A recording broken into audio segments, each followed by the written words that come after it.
Hello friends, welcome back to GK Prince Academy. तो हम लोग डिस्कस कर रहे थे यूथ कंपटीशन टाइम्स के यूपी ट्रिपल एससी वीडियो के री एग्जाम्स पेपर के बारे में। और इसमें जो है यूथ कंपटीशन ने यूथ बुक के द्वारा जो वीडियो का ये पेपर प्रैक्टिस सेट निकाला गया है, तो उसी के बारे में डिस्कस कर रहे थे। ठीक है, इसमें टोटल 15 प्रैक्टिस सेट है, जिसमें से कुछ सॉल्व पेपर हैं, उसके बाद कुछ 8 लगभग 7 या 8 जो है प्रैक्टिस सेट हैं। ठीक है, तो उसी को हम देख लेते हैं। इसमें सॉल्व पेपर जो है सारे के सारे हो चुके हैं। प्रैक्टिस सेट की बात करेंगे तो प्रैक्टिस सेट इसमें 4 तक हो चुके हैं। आज की इस वीडियो में हम 5वां प्रैक्टिस सेट देखेंगे। इसके बाद 6, 7, 8 और 3 प्रैक्टिस सेट बचा है, जो कि आने वाले दिनों में इसको कंप्लीट कर देंगे। ठीक है, तो चलिए वीडियो को स्टार्ट करते हैं। स्टार्ट करने से पहले अगर आप लोग चैनल पर नए हैं, अभी तक सब्सक्राइब नहीं किया है, तो चैनल को सब्सक्राइब करें, साथ में अपने दोस्तों में ज़्यादा से ज़्यादा शेयर करें। सामान्य जानकारी, पहला क्वेश्चन अगर देखें तो सिंधु सभ्यता निम्नलिखित में से किस युग के अंतर्गत आती है? ठीक है, ऐतिहासिक काल, प्रागैतिहासिक काल या उत्तर ऐतिहासिक काल या फिर आद्य ऐतिहासिक काल। तो जो सिंधु सभ्यता है वो आद्य ऐतिहासिक काल के अंतर्गत आती है, तो आंसर इसका डी पार्ट हो जाएगा। ठीक है, सिंधु सभ्यता को उसकी लिपि के ना पढ़े जा सकने के कारण इसे आद्य ऐतिहासिक काल के अंतर्गत जो है स्थान दिया गया है, रखा गया है। तृतीय कांस्य काल जो कि ताम्र पाषाणी सभ्यता थी, रेडियो कार्बन विश्लेषण के आधार पर लगभग 2500 ईसा पूर्व में विद्यमान मानी जाती है, किंतु यह सभ्यता अपने उत्कृष्ट काल में 2350 से 1750 ईसा पूर्व अर्थात 500 वर्ष तक ये रही थी। ठीक है, तो राइट आंसर इसका डी पार्ट हो जाएगा। नेक्स्ट क्वेश्चन देखते हैं।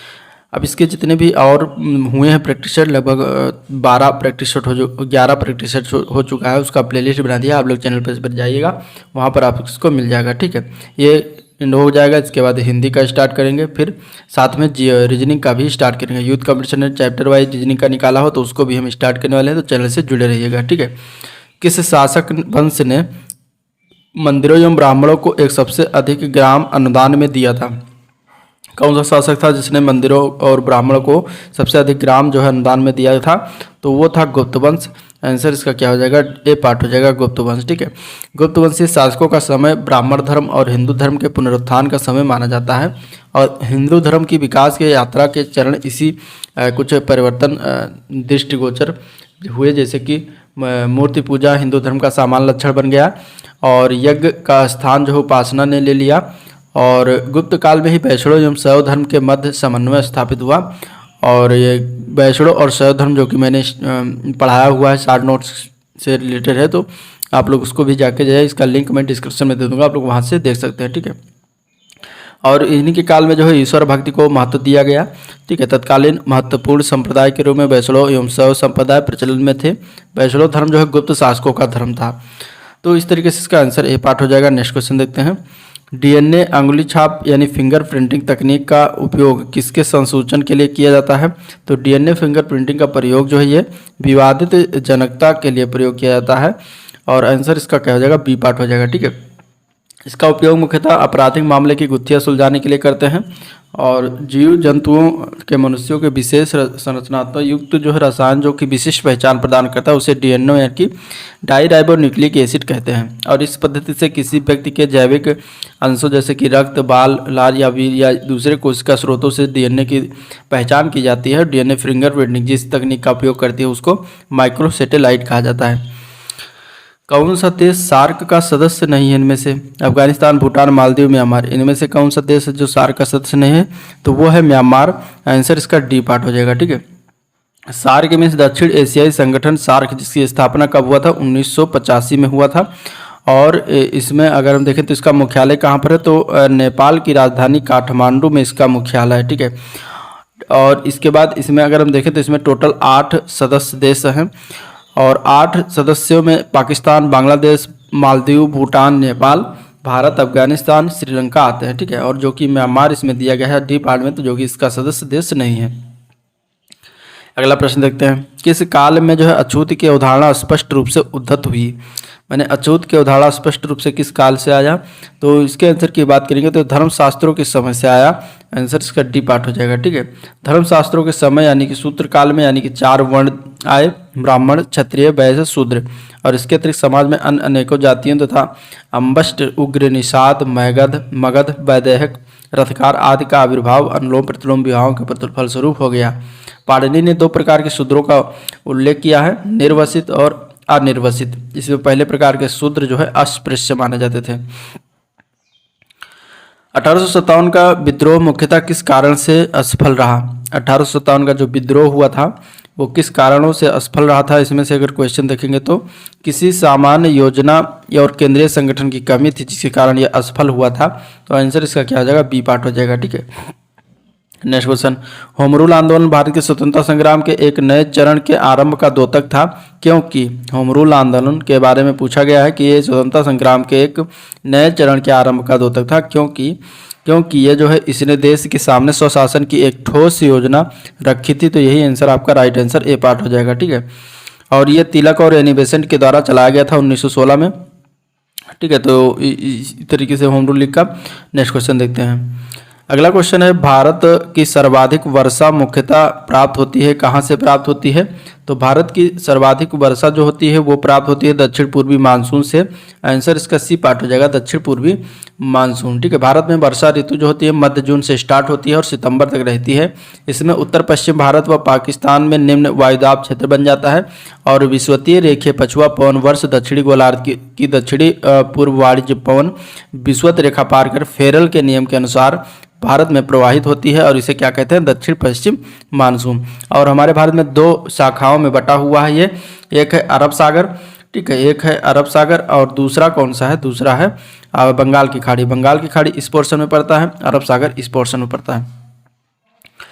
हिंद महासागर और लाल सागर को कौन सी जलसंध जोड़ती है? ठीक है, हिंद महासागर और लाल सागर को जलसंध कौन सा है जो कि जोड़ती है? तो वो जोड़ती है बाब अल मंदेब। बाब अल मंदेब जो है ये हिंद महासागर और लाल सागर को जोड़ती है, संध है। ठीक है, तो आंसर आपका इसमें ए पार्ट हो जाएगा। महाद्वीप कैसे अलग हुए? महाद्वीप के अलग होने की स्थिति कैसे हुई? ज्वालामुखी फूटने से, विवर्तनिक क्रिया से, या फिर इसमें दो पार्ट आउट है, चट्टानों के गलन और भ्रंशन से, या फिर उपयुक्त सभी। तो महाद्वीप जो अलग हुए वो विवर्तनिक क्रिया से अलग हुए। आंसर इसका क्या हो जाएगा? बी पार्ट हो जाएगा। ठीक है, नेक्स्ट क्वेश्चन, अमेरिकी राष्ट्रपति के निर्वाचन हेतु गठित निर्वाचक मंडल के सदस्य होते हैं, किसके सदस्य होते हैं? तो अमेरिकी राष्ट्रपति के बारे में पूछा गया है, तो इसमें से इनमें से कोई नहीं हो जाएगा। ठीक है, ना अमेरिकी कांग्रेस के सदस्य होते हैं, ना ही प्रतिनिधि सभा के सदस्य, ना ही सीनेट के सदस्य होते हैं। अमेरिकी राष्ट्रपति सीधे जनता द्वारा नहीं चुना जाता, इसके लिए निर्वाचक मतों का प्रयोग किया जाता है। प्रत्येक राज्य में निर्वाचक मत होते हैं जो इस राज्य के सीनेटर और प्रतिनिधियों के योग के बराबर होते हैं। प्रत्येक राज्य के प्रतिनिधियों की संख्या उस राज्य की जनसंख्या की निर्धारित होती है। कुल 538 निर्वाचक मत हैं अमेरिका में, और कैलिफोर्निया में सर्वाधिक संख्या में निर्वाचक मत है। राष्ट्रपति बनने के लिए 270 निर्वाचक मतों की आवश्यकता होती है। ठीक है, भारत में निम्नलिखित में से किस राज्य में नगरीय घनत्व सर्वाधिक है? तो भारत में जो है सबसे ज़्यादा नगरीय जनघनत्व जो है वो पश्चिम बंगाल में सर्वाधिक है। आंसर इसका क्या हो जाएगा? पश्चिम बंगाल। ठीक है, पश्चिम बंगाल में 5683 है नगरीय जनघनत्व। महाराष्ट्र में 5594 है नगरीय जनघनत्व। ठीक है, पंजाब में जो है 4136 नगरीय जनघनत्व है। तमिलनाडु में अगर देखा जाएगा तो 2561 जनघनत्व है नगरीय वाला। तो इस तरीके से आंसर डी पार्ट हो जाएगा। तकला मकान मरुस्थल ये कहाँ पर स्थित है? तकला मकान मरुस्थल जो है ये स्थित है चीन में। आंसर इसका क्या हो जाएगा? डी पार्ट हो जाएगा, चीन। ठीक है, नेक्स्ट क्वेश्चन देखते हैं। वो कौन सी सभा है जिसका अध्यक्ष उस सदन का सदस्य नहीं होता? तो देखिए, वो अगर हम बात करेंगे तो वो है राज्यसभा। ठीक है, राज्यसभा का सदस्य जो अध्यक्ष होता है वो होता है उपराष्ट्रपति, और उपराष्ट्रपति राज्यसभा का क्या होता है? सदस्य नहीं होता। ठीक है, राज्यसभा के सदस्यों की संख्या अधिकतम कितनी हो सकती है? तो 250 हो सकती है। राज्यसभा का विघटन कभी नहीं होता। इसके सदस्य जो है 6 वर्ष के लिए चुने जाते हैं। ठीक है, तो कुछ बातें होगी। नेक्स्ट क्वेश्चन देखते हैं। स्वचालित इंजनों में कौन सा हिम निरोधी के रूप में प्रयुक्त होता है? तो स्वचालित इंजनों में जो है ये प्रयोग होता है एथिलीन ग्लाइकॉल। ठीक है, क्या प्रयोग होता है? Ethylene glycol. भारतीय संविधान के अनुच्छेद 370 का संबंध किससे है? तो भारतीय संविधान का अनुच्छेद 370 का जो संबंध है वो है जम्मू कश्मीर के राज्य से, जो कि अब समाप्त कर दिया गया है इसे जो है, और विशेष राज्य का दर्जा जो है 370 के तहत दिया गया था, जो कि ये 5 अगस्त 2019 को, ठीक है, 2019 5 अगस्त 2019 को जम्मू कश्मीर पुनर्गठन अधिनियम 2019 पारित करके जम्मू कश्मीर राज्य से अनुच्छेद 370 को खत्म कर दिया गया। जम्मू कश्मीर को 2 केंद्र शासित राज्यों में विभाजित कर दिया गया, एक है जम्मू कश्मीर और दूसरा लद्दाख। ठीक है, तो इस तरीके से इसका आंसर ये पार्ट हो जाएगा। किस संशोधन से समाजवाद, धर्मनिरपेक्षता और राष्ट्रीय एकता एवं अखंडता शब्द भारतीय संविधान में जोड़े गए थे? तो वो कौन सा संविधान संशोधन था? तो वो संविधान संशोधन था 42वां संविधान संशोधन। आंसर इसका क्या आ जाएगा? ए पार्ट हो जाएगा। 42वां संविधान संशोधन 1976 के द्वारा ये सारी चीज़ें जोड़ी गई थी। ठीक है। राष्ट्रपति 5 वर्ष तक अपने पद पर रहता है। कब से अपने पद पर जो है 5 वर्ष तक रहता है? तो राष्ट्रपति अपने पद पर 5 वर्ष तक अपने पद ग्रहण की तिथि से रहता है। आंसर इसका सी पार्ट हो जाएगा। और ये 56 के आई में जो है अनुच्छेद 56 के आई के अनुसार दिया गया है कि राष्ट्रपति अपने पद ग्रहण की तारीख से 5 वर्ष की अवधि तक पद धारण करेगा।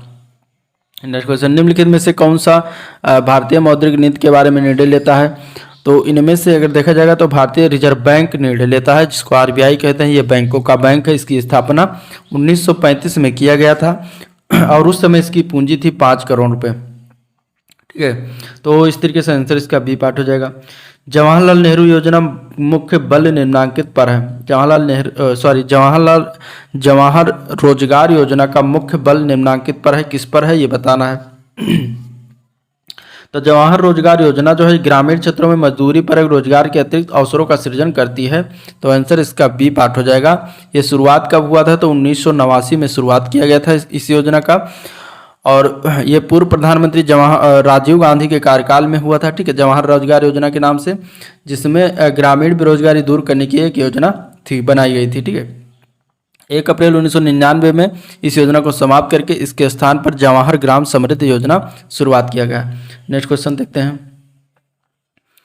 अगला प्रश्न है, मनुष्यों के लिए शोर की सह सीमा करीब करीब होती है, यानी साउंड के बारे में पूछा गया है कि जो शोरगुल होता है उसकी सीमा कितनी होती है?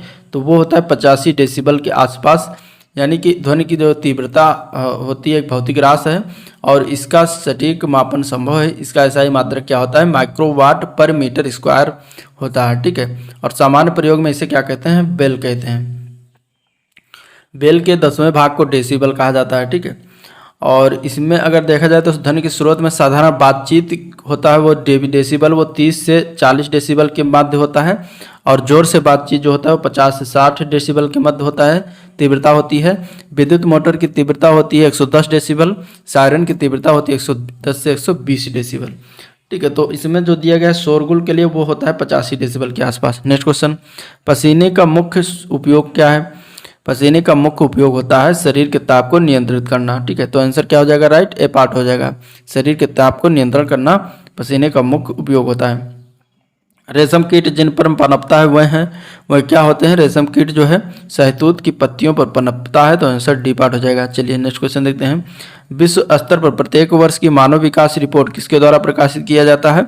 तो ये प्रकाशित किया जाता है यूएनडीपी के द्वारा। आंसर सी पार्ट हो जाएगा। ठीक है।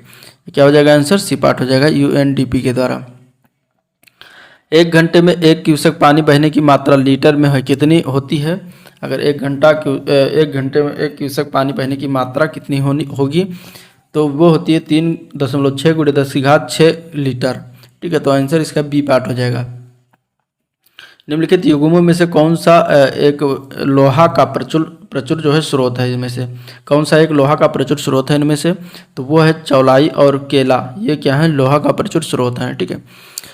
और ये जो कि एनीमिया रोग में सहायक होता है। ठीक है। चौलाई की पत्तियों में आयरन की मात्रा काफ़ी होती है और केला में लोहा की प्रचुर मात्रा पाई जाती है। भारत की मुख्य अनाज की फसल कौन सी है? तो भारत में मुख्य अनाज की फसल जो है वो है चावल। आंसर बी पार्ट हो जाएगा। चावल में प्रथम स्थान किसका है? तो पश्चिम बंगाल सबसे उत्पादन ज़्यादा करता है पूरे भारत में और दूसरे नंबर पर उत्तर प्रदेश आता है। ठीक है। तो आंसर इसका क्या हो जाएगा? बी पार्ट हो जाएगा। निम्नलिखित में से कौन सा हार्मोन है इनमें से? तो हार्मोन की बात करा तो इंसुलिन एक हार्मोन है। आंसर इसका सी पार्ट हो जाएगा। ठीक है। तो आंसर इसका क्या हो जाएगा? सी पार्ट हो जाएगा। नेक्स्ट क्वेश्चन देखते हैं। तो इनमें कौन सा सुमेलित नहीं है बताना है। उत्तर प्रदेश के लोकगीत और क्षेत्र का नाम दिए गए हैं।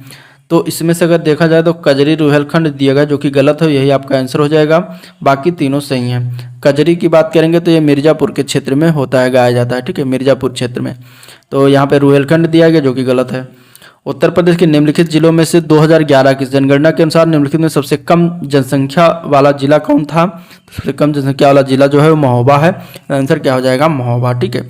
महोबा के बाद दूसरे नंबर पर आता है सबसे कम में चित्रकूट। तो आंसर इसका ए पार्ट।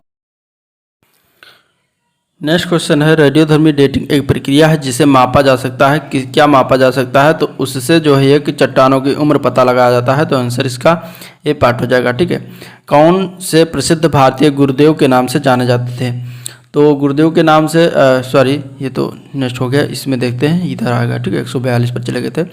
132 क्वेश्चन है कि एक क्षेत्र के प्रवहण के समांतर क्रमबद्ध परिवर्तन को क्या कहा जाता है, तो इसको कहा जाता है जीवीय अनुक्रमण। क्या कहते हैं, जीवीय अनुक्रमण। ठीक है, प्रदूषण युक्त वायुमंडल को निम्न में से किसके द्वारा स्वच्छ किया जाता है, तो प्रदूषण युक्त वायुमंडल को जो है वर्षा के द्वारा शुद्ध होता है। ठीक है, प्रदूषण मुक्त वायुमंडल जिनमें धूल, धुआं, अन्य हानिकारक पदार्थ मिले होते हैं और ये वर्षा के द्वारा स्वच्छ होता है। ठीक है, निम्न में से कौन सा एक पारिस्थितिक संतुलन बनाए रखने में मदद नहीं करता, तो पारिस्थितिक संतुलन बनाए रखने में मदद वनों को काटना ये नहीं करता। ठीक है, बाकी वनारोपण, जल वर्षा जल प्रबंधन, जैवमंडल भंडार, ये तीनों करते हैं। आपका आंसर इसमें ये पार्ट हो जाएगा। ठीक है, भारत में पर्यावरण संरक्षण अधिनियम कब पारित हुआ, तो भारत में पर्यावरण संरक्षण अधिनियम जो 1986 में पारित हुआ था। आंसर क्या हो जाएगा, बी पार्ट है। उत्तर प्रदेश में आईटी सिटी की स्थापना की जा रही, कहाँ पर किया जा रहा है, तो इस आईटी सिटी की स्थापना लखनऊ में किया जा रहा है। आंसर इसका सी पार्ट हो जाएगा, आईटी सिटी लखनऊ में। एक राज्य को संघ में सम्मिलित करने अथवा नए राज्यों की स्थापना करने की कार्यपालिकाई शक्ति निम्नलिखित में से किसे प्राप्त है, तो ये जो है संसद को प्राप्त होता है। आंसर इसका क्या हो जाएगा, ए पार्ट हो जाएगा। एक गैर सदस्य के रूप में संसद के किसी एक सदन में कार्यवाही में भाग ले सकता है, कौन भाग ले सकता है, तो इसमें जो है महान्यायवादी जो होता है वो एक गैर सदस्य के रूप में संसद के किसी एक सदन में की कार्यवाही में जो है भाग ले सकता है। महान्यायवादी का पद जो है उन पदों में से जिसे संविधान में विशेष स्थान दिया गया है और ये जो है संसद की कार्यवाही में एक सदन में भाग ले सकता है। नेक्स्ट क्वेश्चन, भारतीय निर्वाचन आयोग ने सभी मतदान केंद्रों की डिजिटल मैपिंग के लिए कौन सा ऐप लॉन्च किया है, तो ऐप जो लॉन्च किया है उसका नाम है गरुण ऐप। आंसर क्या हो जाएगा, सी पार्ट हो जाएगा। ठीक है, भारत निर्वाचन आयोग के द्वारा जो है लॉन्च किया गया है गरुण ऐप, जिसमें चुनाव कार्य तेजी से और स्मार्ट और पारदर्शी और समय पर पूरा हो जाए। एक प्रसिद्ध फुटबॉल खिलाड़ी माराडोना किस देश से हैं, तो प्रसिद्ध खिलाड़ी जो हैं फुटबॉल खिलाड़ी जो हैं वो माराडोना जो है ये किस देश से हैं, तो अर्जेंटीना से हैं। आंसर क्या हो जाएगा, ए पार्ट हो जाएगा, अर्जेंटीना। कौन सा राज्य उत्तर पूर्वी राज्यों की 7 बहनों का भाग नहीं है, तो इनमें से अगर देखा जाए तो पश्चिम बंगाल जो है ये भाग नहीं है 7 बहनों में, बाकी मेघालय, अरुणाचल प्रदेश, त्रिपुरा, ठीक है, तीनों आते हैं। फिर इसके बाद असम है, मिजोरम है, नागालैंड है, ठीक है, और मणिपुर। ये 4 जो है, ये 7 जो है क्या है, 7 बहनों, 7 सिस्टर्स के नाम से इन राज्यों को जाना जाता है। नेक्स्ट क्वेश्चन है, कौन से प्रसिद्ध भारतीय गुरुदेव के नाम से जाने जाते थे, तो गुरुदेव रविंद्रनाथ टैगोर को कहा जाता था। तो आंसर इसका क्या आ जाएगा, ए पार्ट हो जाएगा, रविंद्रनाथ टैगोर। ठीक है, अगला प्रश्न देखते हैं। केंद्रीय बजट 2022-23 के अनुसार भारत का कुल सार्वजनिक स्वास्थ्य क्षेत्र आवंटन जीडीपी का कितने % है, यह बताना है। तो ये जीडीपी का 1.2% है। आंसर इसका क्या हो जाएगा, ए पार्ट हो जाएगा। निम्नलिखित में से कौन सी सभ्यता नील नदी के तट पर पनपी, तो इसका आंसर क्या हो जाएगा, राइट। तो राइट आंसर इसका हो जाएगा डी पार्ट। मिस्र की सभ्यता जो है वो कहाँ पर पनपी थी, नील नदी के तट पर। ठीक है, इसके बाद अगला क्वेश्चन है, डूरंड ट्रॉफी जो है किस खेल से के साथ जुड़ी हुई है। डूरंड ट्रॉफी ये किस खेल से संबंधित है, तो डूरंड ट्रॉफी जो है ये फुटबॉल से संबंधित होता है। आंसर इसका क्या हो जाएगा, टी पार्ट हो जाएगा। ठीक है, भारत छोड़ो किसकी प्रतिक्रिया में प्रारंभ किया गया। भारत छोड़ो आंदोलन जो है ये क्रिप्स का प्रस्ताव आया था उसकी प्रतिक्रिया में प्रारंभ हुआ था और राइट आंसर इसका बी पार्ट हो जाएगा। ठीक है, नेक्स्ट क्वेश्चन, गांधी इरविन समझौता के बारे में निम्नलिखित में से कौन सा कथन एक सही नहीं है, तो इसमें से कौन सा कथन सही नहीं है, तो गांधी ने वायसराय के साथ साक्षात्कार मांगते हुए एक पत्र लिखा, यह सही है। सविनय अवज्ञा आंदोलन को समाप्त किया जाना था, यह भी सही है। कारावास में बंद स्वतंत्रता सेनानियों को छोड़ा जाना था, यह भी सही है। समस्त अधिग्रहित जमीनें मूल स्वामियों को लौटाई जानी थी, ये गलत है, ये नहीं था। ठीक है, तो आपका राइट आंसर में क्या हो जाएगा, डी पार्ट हो जाएगा। और गांधी इरविन के जो समझौता हुआ था 5 मार्च 1931 को, ठीक है, कब हुआ था, 5 मार्च 1931 को गांधी इरविन समझौता हुआ था। नेक्स्ट क्वेश्चन, निम्नलिखित में से किस देश ने नेशनल इंटेलिजेंस एस्टीमेट यानी कि NIE ऑन क्लाइमेट रिपोर्ट जारी किया है, ये किस देश के द्वारा जारी किया गया है, तो ये जारी करता है अमेरिका। आंसर इसका क्या हो जाएगा, सी पार्ट हो जाएगा, अमेरिका। ठीक है, next question, federation international D football association यानी कि फीफा रैंकिंग 2021 में भारत का कौन सा स्थान है 2021 में रैंक में, तो भारत का स्थान है 106वां स्थान है। आंसर इसका क्या हो जाएगा, 106, आंसर बी पार्ट हो जाएगा। ठीक है, और फ्रांस जो है सबसे पहले स्थान पर है, फ्रांस क्या है, प्रथम स्थान है और दूसरे स्थान पर देखा जाएगा तो बेल्जियम का नंबर आता है। ठीक है, तो इस तरीके से आंसर आपका क्या हो जाएगा, बी पार्ट हो जाएगा। German sportswear brand Adidas ने किस भारतीय अभिनेत्री को ग्लोबल ब्रांड एम्बेसडर बनाया है? तो ये बनाया है दीपिका पादुकोण को एडिडास की ब्रांड एम्बेसडर। तो आंसर आपका राइट इसमें डी पार्ट हो जाएगा, दीपिका पादुकोण। ठीक है, तो ये था ओवरऑल आज का वीडियो प्रैक्टिस जिसको हम लोगों ने सॉल्व किया। अगर वीडियो पसंद आया तो लाइक करिएगा, चैनल को सब्सक्राइब करिएगा, साथ में अपने दोस्तों में ज़्यादा से ज़्यादा शेयर करिएगा। ठीक है, और इसके कमेंट मतलब डिस्क्रिप्शन लिंक में जाकर इसका प्लेलिस्ट, वहाँ से आप लोग इसका पूरा वीडियो देख सकते हैं और भी। तो चलिए वीडियो को एंड करते हैं, मिलते हैं नेक्स्ट वीडियो में, तब तक के लिए थैंक यू, नमस्कार।